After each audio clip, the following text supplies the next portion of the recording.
But we should talk about the news that Giant fans woke up to that I'm sure made most of them pretty darn happy. Paul Schwartz in the New York Post, and then I think there were a myriad of confirmations out there that the plan is, and again, I just want to stress the Giants are not commenting on this, they're not confirming it. We will have Joe Judge at 12:30 today, give or take. I'm sure he'll be asked about this, and at that point, we'll probably have some more news on the subject. But as for now, this is just us repeating the report. Again, we are not confirming it or commenting on it in terms of its veracity.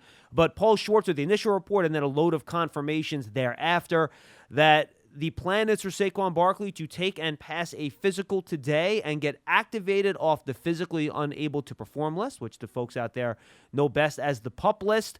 And he will be heading back to the practice field here shortly. And I'm sure, Lance, it will be a very slow ramp-up period for him. I think Paul mentioned in his story that the plan probably is not for him to play in any preseason games. That remains to be seen what Joe Judge has to say about that. Again, that's just part of the report.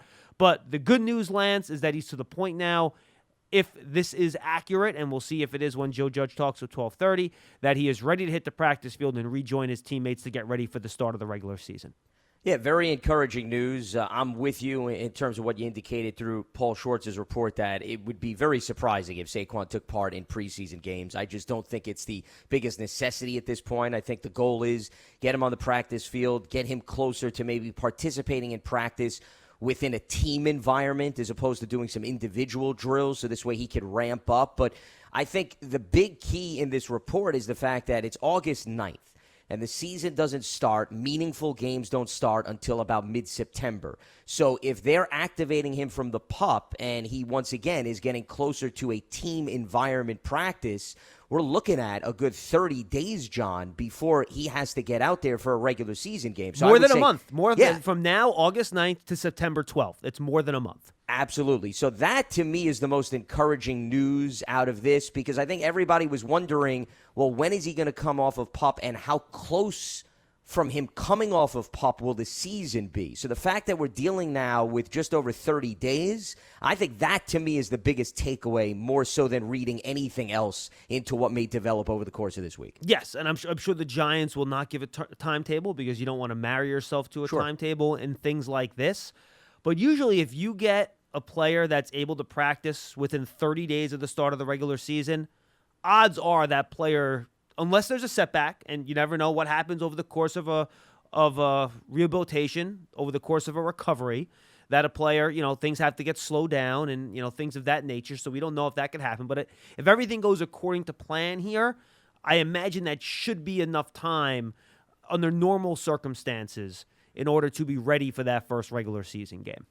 Absolutely. I would say that it should line up, assuming, of course, there's no setbacks or any breaking news that we weren't anticipating. However, just to be clear in terms of factual information, John, for our listeners, remember, once a player comes off of PUP, they cannot go back on PUP, because if they go back on PUP, it would be at the start of the regular season, which means that they would be missing the first 6 games. So he is ineligible to go back on PUP because he will be starting to take part, you assume, in practices. So the only option, and once again, I'm not saying that anything this will happen, but let's say they are considering him that he wouldn't be ready, IR. Short-term IR would be the only choice for Saquon once he comes off of the PUP list. You can't be placed back on PUP once you're removed from that over the course of the preseason. Right, and obviously you can carry him on the roster as well if you need to for a couple of weeks. Short-term IR now is 3 or 4 weeks, Lance, remind me, help me. I believe it's 3 weeks. 3? I don't think that was changed. Yeah, so he would have to sit out 3 and then return. And remember, there's an unlimited amount of people that can return from IR. So you don't have to worry about, oh, my God, if we bring back one guy, we can't bring back another guy. That's the beauty of the new rules and regulations that were placed. And those are some of the rules and regulations I think you, Tino, and I, we're actually united in agreeing that those can all remain in place to give teams more flexibility with injured reserve. I think that's a good thing for me. 100%. I think it's a great thing. No different than in the NBA or other sports where an injury comes up and you're not thinking about, well, it's a numbers game. If the guy's ready to come back and it's a week before the postseason, you bring him back and you don't ask any questions. So I'm all for that, especially in injury-plagued sport such as football. The only thing that I'm sort of on the fence about is whether or not the extended practice squad should remain that high permanently moving forward. That I'm a little bit back and forth. I want to see what develops maybe over the course of this season and then what becomes of it perhaps 2 or 3 years down the road. All right, otherwise, Lance, the Giants, and by the way, I guess we should talk about the impact of this. Obviously, Saquon Barkley is a difference-making player in that a 7 or 8 or 12-yard run for another guy where the offensive line opens up a big hole, Saquon can turn that 12-yard run into a 60-yard run, a 70-yard run for a score. That, to me, is what sets him apart, is that big play ability where, for one runner, 18 yards, great gain, awesome. But he can make that extra guy in the secondary miss, or he's fast enough to run past him, and that turns a explosive play into a game-changing type of play. And if you even talk to some of the analytics guys, that ability is probably more valuable when you look at, expected points added, EPA, stuff like that. Getting those plays here or there over the long-term period of time has a larger effect on the amount of points your team is going to score than a guy that maybe gets 5 yards instead of 3 yards. You know what I mean? So that big play ability is really something that can help the Giants. Frankly, Lance, which is the whole point of this whole exercise, right? Score more points. I think it goes without saying based on the numbers that we keep talking about from last season when they averaged 17.5 points per game. But what you're talking about also, John, relates to when Jason Garrett, I think it was maybe the first time he spoke to the media this offseason. So it wasn't the press conference that he just had. He was asked, and I thought he brought up a really good point, about some of the elements that they need to work on, overviewing what happened last season. And he pointed out the fact that they need to cut down the turnovers because that haunted them in the first half of the season. So they want more clean football like we saw in the second half. The other thing, though, that he added was more explosive plays. And that falls into line with exactly what you're talking about. Wayne Gallman, I've been on the record saying this, I think had a very good season. I think they ran the ball effectively. They ran the ball effectively enough for that to have translated to more wins. Unfortunately, it didn't. But the distinct difference between Wayne Gallman and Saquon Barkley is the fact that Saquon can turn nothing into something, whereas other running backs, they'll maybe push the pile forward for 3 or 4 yards, but they're not necessarily going to break through many tackles and all of a sudden wow you. That's what Barkley does. So when you have Barkley back on the field, I think your chances of producing and creating more explosive plays also increases, and that's another layer that needs to be in play more consistently this season if they want to then transfer some of their lengthy drives into points, which was a big issue because it would stall around the red zone. They'd have penalties or turnovers, and then they'd have nothing to show for it. And you don't get brownie points simply because you go on an 80-yard drive and you get a field goal. It just doesn't work like that in the NFL. So they got to finish better, and the way you finish is you do that with explosive plays. Yes, and I will say this, from a completely selfish perspective, this, again, if this announcement happens, is just a report. We will see how this happens later on today when we hear from Joe Judge at 12:30.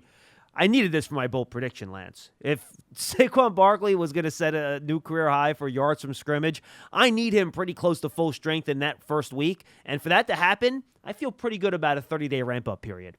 Feeling pretty good. You should. Yeah, absolutely. Well, also, I think you look at it from the standpoint of you just want him to be out there for a high volume of games. Yes. I mean, that's the key. And also a high volume of carries in that high volume of games would be nice as well. Yes, that consistency would be nice. And yes, if he's ready to go week 1, and right now the news based on the report is encouraging if he's going to come off of PUP this early, that yes, I would say that the more games he's out there, then the better chance he has for it to be a record-breaking season. I don't think anybody would doubt that. But I also think, John, that even if he is, let's say, out there week 1 and doesn't play in any preseason games, which we were talking about earlier, it also wouldn't surprise me if they progressively get him back up to, let's say, 20 to 25 touches a game, and it may not happen immediately right out of the gates, which is why a Devontae Booker or a Corey Clement, you could see a little bit more of those guys maybe in the first 2 weeks of the season before Saquon gets his normal workload perhaps 2 to 3 weeks into the season. That would not surprise me. Here's the one thing I'm interested in trying to figure out before we move on to a couple other things, and then we'll get to your calls. Again, we have open lines at 201-939-4513. I know, again, folks, we're starting at 11 o'clock this week and next. Practice schedules changes. We must change schedules with it. You know, Joe Judge has talked frequently, Lance, about the importance of getting these players reps in practice to simulate what they will do in games, A, to keep them safe and to keep them healthy, right? Because you don't want the first time they're doing these things to be in a full-speed situation. And 2, so they're ready to play at a high level and they can protect themselves. So I think the question you then ask yourself when you determine if you're going to try to roll out Saquon Barkley in a preseason game, and by the way, he would have, if he gets activated today, 20 days between now and the final preseason game against the Patriots on August 29th. That's about 3 weeks. It's a fair amount of time here. Do you think, because of that philosophy that Joe Judge has repeated many times to us publicly, he would try to get him a couple of carries in that final preseason game just to get him a feel for contact so he's ready to protect himself and play at a high level in that first regular season game? It's a good question. My response would be based on, John, I think it depends on his level of participation in the scrimmages with the Browns and the Patriots. If they get him enough work by that time, because you want him to have at least a week or two of practices with his own team, but if you get him involved in some of those joint practices where they are going to tackle, then I don't know if Joe Judge in his mind is going to say, why do I need to expose Saquon Barkley to more hits in a preseason game? That's fair. When also, by the way, that, you're going to be mixing and matching personnel. We don't know what the philosophy is for the third preseason game, which I would say would be the best chance for him to play the most because it's further along from when he would be activated from PUP. So I would say if he gets work in the scrimmages, no, I don't think they're going to give him any work in that preseason My game. guess is that next week for the scrimmages against Cleveland would probably be too soon. Right, Lance? You figure to have him out there against another team? Depending on what he does this week. If he gets out there for a good portion of this week, maybe the tail end of next week, John, it's a possibility.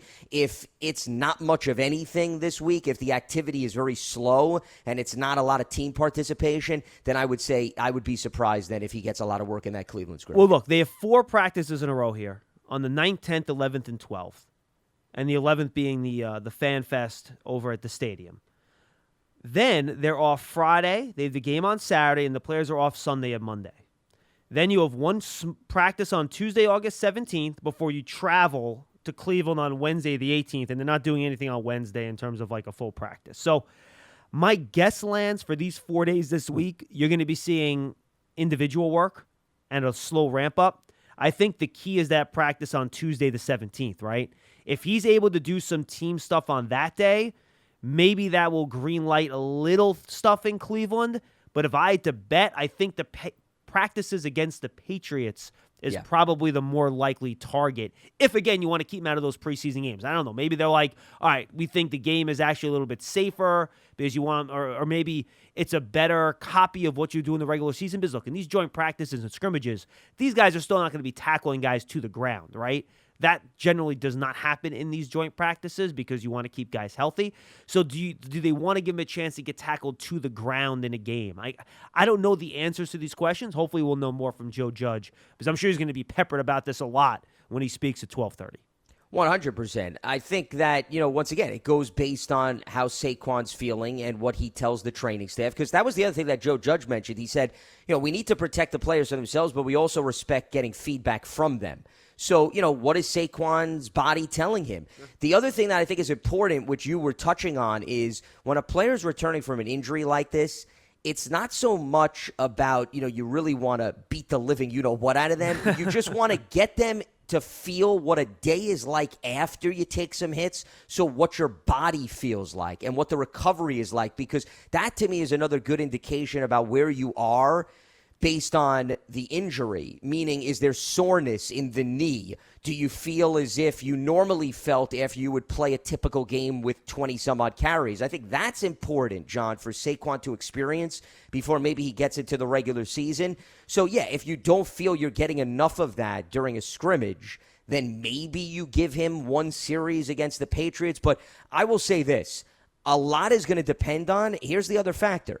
Who are they playing, John, on the offensive line against the Patriots in that preseason game, okay? If you're Joe Judge, if you're Jason Garrett, something tells me you're not putting Saquon out there if you're using that game as a way to monitor who's going to make the roster on the depth chart for your offensive Here line. comes Brett Heggie and Kyle Murphy. Yeah, exactly. I don't think they're going to put Saquon behind that. But if the normal 5, if you're going to give them 1 or 2 series in that third preseason game, I would have no problem putting Saquon behind that line. But once again, I think the bulk of your starters, you have to play them up front to also feel good about putting Saquon in that environment. Really good point.